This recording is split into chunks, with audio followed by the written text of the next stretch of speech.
Bobi Wine alina problems wants to be a politician ayagala kufuga Uganda agenda kufuga Uganda kati Kasirye Gwanga ayingira mu ndiya wowe alina obusobozi ye bali baba buyina abakonvincing emmwe ate mukwana kalunde sigaba kalunde sironda lwaki tolonda sina time kali jeno Bobi Wine omwamagezi ki ekyambalo 2016 26 awo mfiirawo mwaka kiko gandi 2016 yabajja awayingira ate temwina nja muyita tegwayita ka 2016 2016 yesimba okuwa president amuwagiranga yesimbyo oh yeah the world will be changed by then you wait you see I know 2016 ne Bobi Wine ne 2016 agende mukatu agende mbibite isimala kile kimulemesa 2016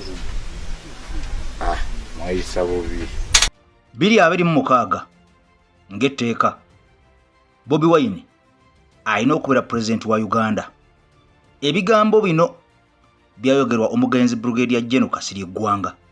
Lwaki mbikomezaawo ampuliriza njagala nnyo ttambula empola muwaako ono kubanga bingi byogenda okubeera ng'otegeera oba oli awo by'otaasobola kubeera nga omanya naye ng'olina okubeera ng'obitegeera. Mu ngeri y'emu ngenda kukwongera Brigadier Gen Kasirye Gwanga mu maaso okakase nti omusajja ono ddala yafa musujja, yafa sigala, yafa ki?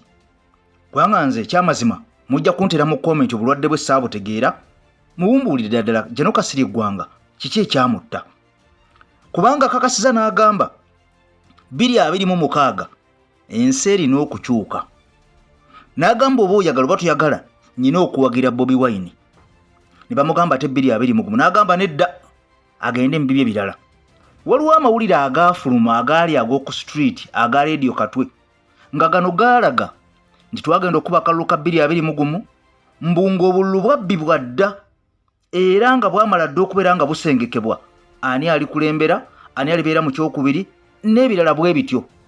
Kati ekibuuzo Brigadier Gen Kasirye Gwanga agenda okutugamba nti Bobi Wine 2026 tatawaana yali alina kyalengedde kubanga njagala nnyo ojjukire Brigadier Gen Kasirye Gwanga ono yali musajja musirikale era nga aludde mu gavumenti ne yavaako meseveni yajjako ono yagirimu. Kitegeeza nti ono yali amanyi bulungi nnyo mwami Museveni endya n'ensula okuva ku A paka ku Z. Lwaki yagamba 2026 Bobi Wine tatawaana agenda akola ebibye? Kikulaga ki? Yali alina kyalengedde ekyomunda era bwe yavaayo n'agamba nti 2026 nja kuwagira Bobi Wine.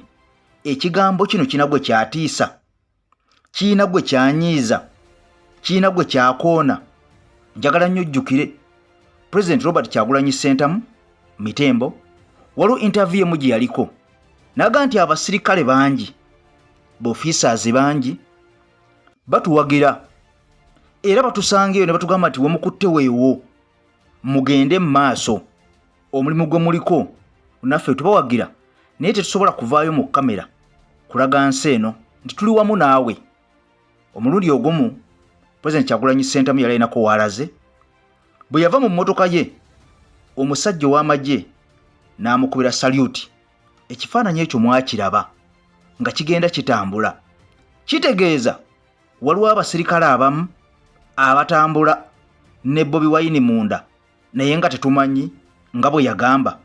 Njagala nsookeyo nkwongere ebigambo bya Brigadier Gen Kasirye Gwanga ebirala osooka okakase omusajja ono twali tukyamwetaaga oba ebigambo bino byayogera yali alaga nti essaawa ye etuuse ey'okuva mu nsi eno afa tuviire. Kubanga ebigambo bino si bye bimu era tebimala googerwayogerwa buli muntu oba oli awo naddala ali mu uniform. Ono yali ayagala nnyo abantu ba wansi yali ayagala nnyo ensi ye oba yali ayagala nnyo Buganda? Kansooke nkutwale mu katambi aka Brigadier General Kasirye Gwanga akookubiri. Bwe tuva mu katambi kano nina bye njagala okukulaga ate ebirala olyoke okakase nti akalulu ka 2026 twali mu 2021 naye nga 2026 abasajja bano baamala dda omukuba mu ttooki. Era kakati ekiddako ekyebuuzibwa bw'abanga 2026 Bobi Wine yali atunuliddwa okubeera president, kino kinaasoboka oba tekiisoboke? Njagala gwope opinion yo mu komenti okusinziira ku byolaba, empisa gye bamuyisaamu, enkwata gye bamukwatamu, bw'agenda okuba rallies tebamukkiriza, bw'agenda okwogerako n'abantu ayogera nabo mu kufiirwa, mu nnyimbe, mu masinzizo, takyasobola kwetaayanga omukulembeze w'ekibiina wadde nga National Platform eriwo mu mateeka. Katusooke tuve ewa Brigadier General Kasirye Gwanga omugenzi kati eyaluma ensi. Ebigambo bye tumala okubeera nga tubiwulira, ebirala by'otawulidde tweyongereyo mu maaso ne video yaffe eno ey'olwaleero. President Meseveni ne President Kagame ensi si yaabwe. Okitegeera bulungi? Ensi si yaabwe. Who are they? They are the leaders. They are the revolutionary Leaders, my ears. Don't give me that crap. I don't buy. Chobola mwadde Kasirye Gwanga era nze kambabulle mwenna abantunuulira nze mbalabi eno Uganda ngimanyi, abo abantu boyogerako mbamanyi. Twalwana entalo ne tukwata eggwanga naye olwaliro okudda okwejinga mu bintu, abantu tebalina mmere, infrastructure zero, abantu babba ssente, tewali abasiba nga munziza mu ebyo. Cut the crap, I don't buy. Miliyoni 400 mu ssente za Uganda gye buvuddeko nakolera akatambi ze zaasaasaanyizibwa okutambuza empapula minisitule emu eya gavumenti ng'ezijja mu kibuga Kampala empapula ng'ezitwala Ntebe. Miliyoni 4. Oba empapula bazisombera emyaka emeka simanyi, wabula empapula ezaateekebwa mu mmotoka okuva e Kampala mpaka Ntebe bagenze okubalirira mbunga zaatwala miliyoni 4.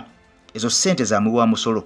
Brigadier Kasirye Gwanga agambye nti abantu bangi ababba ssente tewali abasiba.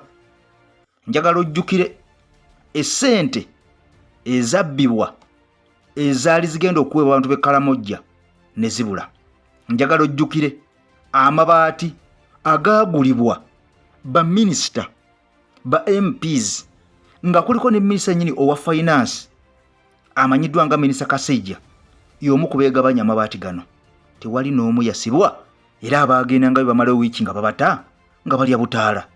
Wulira, eddwaliro lizimbibwa e Lubowa wabula obuwumbi bwa ssente obuligenzeeko nga liri ku musingi tewali abumanyi.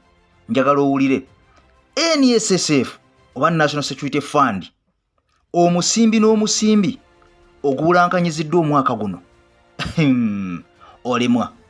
Brigadier General Kasirye Gwanga ebigambo bino byayogeranga olowooza bye bimu ku biyinza okubanga byamuviirako ebitukula makayi byazaalira ku nsiko, asooke alwale, musajja wattu afe, afa omusujja, oba waliwo embeera endala. Kubanga omusajja ono tulina okubeera nga tumujjukira nga tutunulira ne gavumenti yaffe byo byagyogerako bituufu, ssente zibbibwa oba abawaayiriza buwaayiri. Twalabyeko ssente ezayisiddwa obuwumbi n'obuwumbi nga bagamba nti zino zaali z'abavubuka kubeera nga babayigiriza engeri gye banywamu kakaawa, era nga bano bagamba nti omuntu yenna mu Uganda naddala nga muvubuka yali alina okuyiga banywa kaawa, kwe kuteekamu ssente ezo obuwumbi n'obuwumbi zisobole okubeera nga ziyigiriza Munnayuganda. Kyokka ekisinga okwewuunyisa, amatawuni agamu oba ebibuga ebimu ewaasuubirwa okuzimba zi coffee shops zino kyannaku tewali coffee shop n'emu eriyo. Kati awoowuunyiza ensi, ssente nnyingi ezizenga zibbibwa. Njagala otunuulira amalwaliro kubanga Brigadier General Kasirye Gwanga omugenzi kati agambye infrastructures tewali. Njagala ojjukiremuko ku luguudo lwa Masaka lwakamala okubeera nga lukolebwa, wabula tewayise na myaka 10 giweze oluguudo luno nga lubotose wali mu Katonga wenjogerera essaawa zino bali mu kuluddaabiza buddaabiza infrastructures weeziri oba teziriiwo. Era ono naga nti ssente zibbibwa ate abazibba nga tewali abasiba. Naawe gy'oli oli munnayuganda olina ssente z'omanyi ezaali zibbiddwa gavumenti nebeera nga ekimanya naye ne biyita buyisaawo ng'abantu bakikoze tebakwatiddwako yadde okunyegebwako.